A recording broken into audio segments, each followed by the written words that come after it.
Viewers, this is the second time Aryan Khan's bail plea has been rejected. He was arrested on 2nd October and today is 22nd October. So he has already spent around 20 days in jail. What is it that is deterring his bail or release despite being a son of a rich and influential person and despite having one of the best criminal lawyers in the best legal team? Let's find out. Hi everyone, I'm Biswajit Roy and you are watching Leader Lobbies. A voice empowers you. Viewers, in our country, everyone has equal rights before the law, and therefore, an accused has every right to seek bail from the legal authority of the country in the matter of bailable offence. Now, when I say bailable offence, the first thing that comes to a layman's mind is what are bailable offence and what are non-bailable offence. So, Section 436 of CRPC deals with bail, but in case of NDPS Act, the process of bail works differently. I will discuss bail in another video because bail in law per se is a vast topic. However, briefly put, in law, bail means seeking release of a person from imprisonment awaiting trial or an appeal on the basis of a security deposit by a third party on behalf of the accused, who ensures the presence of the accused at the required time to the legal authority. If he fails to surrender himself at the appointment time, his security deposit is forfeited. Now, let's go to the moot subject. What I was saying is if a person's offense comes under bailable offense, he must be granted bail. But in Aryan Khan's case, his bail plea has been rejected twice, despite the fact he did not consume drugs on the day his arrest happened, neither was he in possession of any drug material. So, on what premise he was arrested? And he has been in NCB's custody and judicial custody for these many days. First time on 8th October, his bail was rejected on technical ground, which you can Google and gather more information about. But the second time, which is on 20th October, again his bail plea was rejected. So let's dig a little deeper.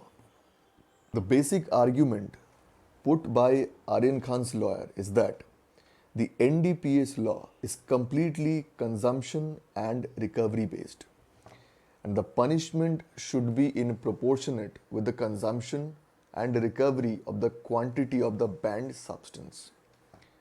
And in Aryan Khan's case, both conditions don't satisfy. Therefore, he should be set free.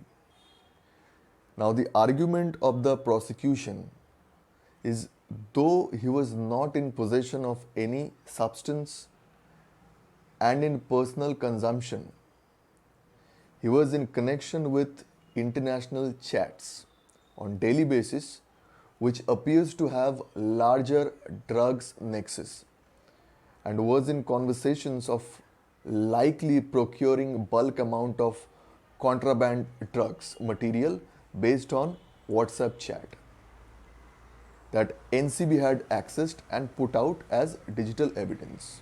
Now, is it merely about personal consumption or possession? Let's see what is the punishment prescribed under NDPS Act.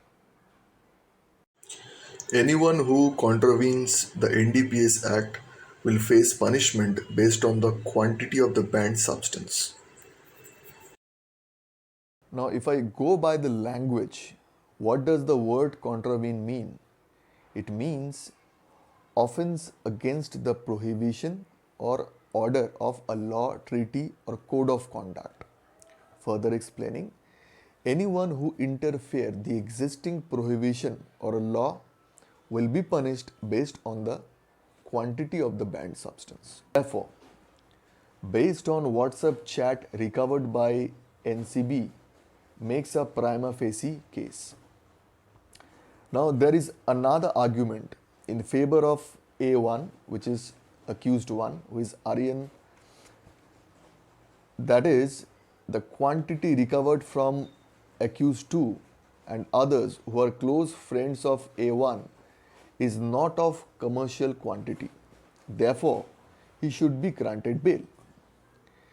Now let's see how much quantity was recovered from the cruise ship on 2nd October on the raid by NCB and in which category these drugs falls. So this is a chart of some common drugs in terms of quantity under NDPS Act. So here we see that the cocaine 2 grams will be considered small quantity and 100 grams will be considered commercial quantity. The recovery in this case was made of 13 gram of cocaine. Then we have methamphetamine 2 grams small quantity and 50 grams commercial quantity and the recovery was 5 gram MD. Then we have charas.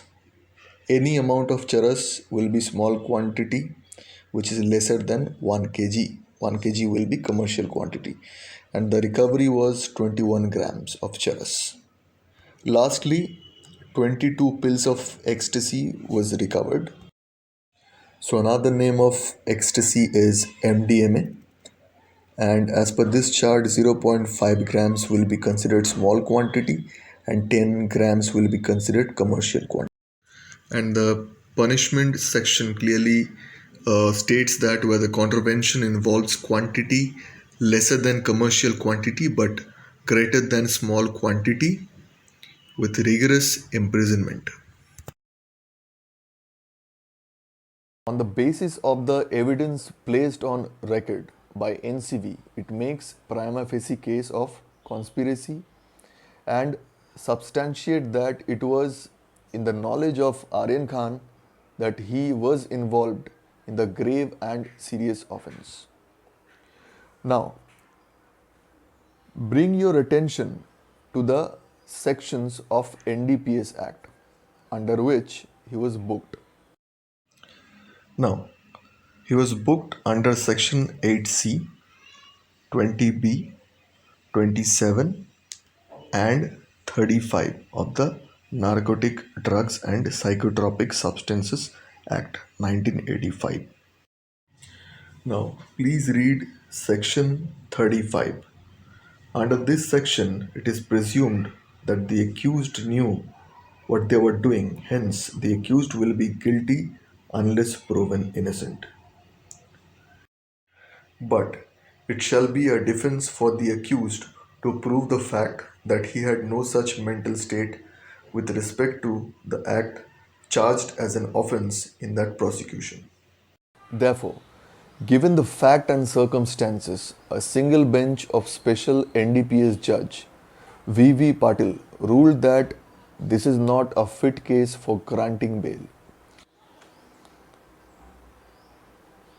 as there are possibilities of tampering with evidence and they are likely to commit such offence while on bail.